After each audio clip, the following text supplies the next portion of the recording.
Hey, Dees, it's Wednesday afternoon, and I just did some grading with the instructor perspective critiques that you did in the discussion board this past week, and I just want to kind of throw out some comments about that. I know I didn't respond actually to the threads themselves, but this is one of those things where it's almost like it's better if I just kind of come at you with some comments on what you wrote in there. Just kind of summarize some of the things that I saw with that, and this is ends up, really you really did a really nice job in general with the using that rubric, the organizational kind of critique sheet there, to make some judgments and things like that on what you saw. And I purposely kind of select a diverse kind of selection of those videos, as you can well imagine. We have one that's kind of really well polished, and then we have one that's actually doesn't even have any video, right? It's just a recording, an audio recording, and it's really really interesting the things that come out.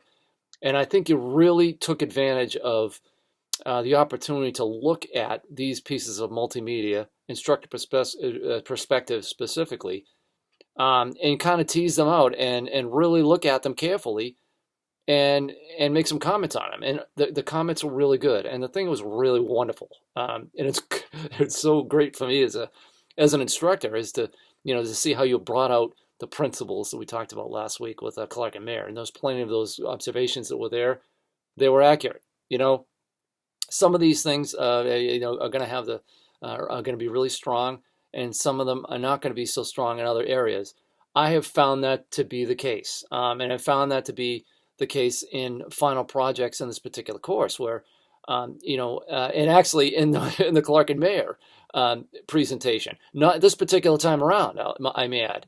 But in previous iterations of the course, I've noticed that some of them were really strong. I say the coherence principle, but then the personalization one wasn't good, and so we saw that, right? When I think of Tom Cullinane, he's the one that did the one on the risk, the audio piece there. There was no video for him, right? And I know some of you said that maybe we would have benefited from some video, but he makes up for it, doesn't he? I mean, he's a very thoughtful speaker. He's very clear and eloquent, and he's very bright, and it kind of makes up for it, right? And he communicates what needs to be communicated, even though his face isn't there. But maybe we might benefit from his face there, making it even more personalized, right? Because you actually see who it is, the face that's going along with the voice, right? But then when we talk about Professor Becker, right? Professor Becker's got the accent, and I'm always wondering, is that going to be distracting?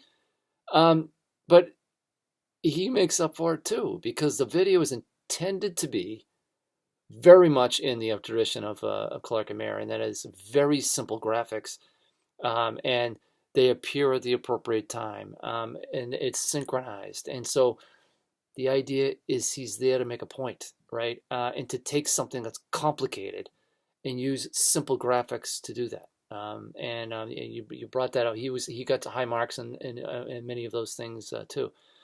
Now when we talk about Professor Strasser, behind the scenes, a little information. That took kind of a while with Professor Strasser, and that was professionally done. And as we saw when we're mixing in some of those video pieces, the footage things in there, it showed pretty well, right? But a number of you thought that it could have been better, and it wasn't personalized. I remember one of the comments was that it looked like a marketing piece for Cirque du Soleil. I don't know, maybe. I mean, we actually use that in the course, but I mean, it's showing you some things, but it's not quite as personalized. He used as you probably know, he used a teleprompter too. And I can tell you, Tom Cullinane does not use a teleprompter, right? What you see is what you get with him. So, really kind of amazing, fun things that you observed. And, and some of those things like the coherence principle, and things like that. And, a number of the other ones, being attentive to cognitive load, and stuff like that. Really, really good. And I can tell you, your experience last week with creating your multimedia, looking at those videos and critiquing them and thinking through them quite well, I'm almost guaranteed you are going to come up with a good IP, good instructor perspective for your final course, and a good multimedia for that. So, I'm kind of looking for separate examples on both of those, if we possibly can. Some students in the past have used both, but used one for both. But it's better if you focus on what you need to focus on for one and the other. In other words, there's certain things on that rubric that we're expecting to see for the IP. There's certain things that we're expecting to see on the multimedia. And so you want to tune into those things on the rubric to make sure that you have it appropriately done, right? And I just want to make sure that you're aware of that I'm going to be looking for, on the instructor perspective, I'm going to be focused in on the instructor's perspective stuff, right? And if the multimedia is going to be de-emphasized, so to speak, right? Same thing with the multimedia. It's going to be on those rubric pieces that are in there are the ones that I'm concerned with. All right. And I just want to be clear about that, and just to be fair, that's the way it is. And that's the way I think it should be. Right. I want to target what I'm looking for in each one of those specific assignments. Okay. But really, really nice job. And the next, the next assignments that are coming up, and as you well know, and I think I mentioned that right early in the week on those assignments that due on Sundays, both the one for this week for the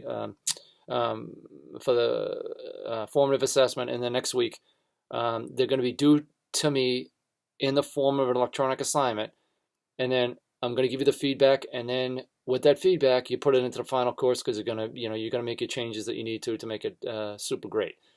Okay, and I'm looking forward to this week. The assessment stuff is I really love. This last third of this course is my favorite part.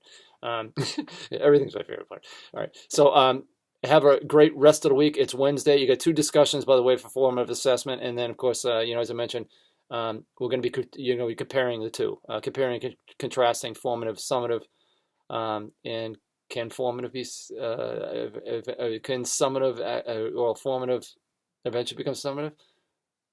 No, can summative become formative? Yeah, that's what it is, right? We'll see. Have a great rest of the week. We'll see you.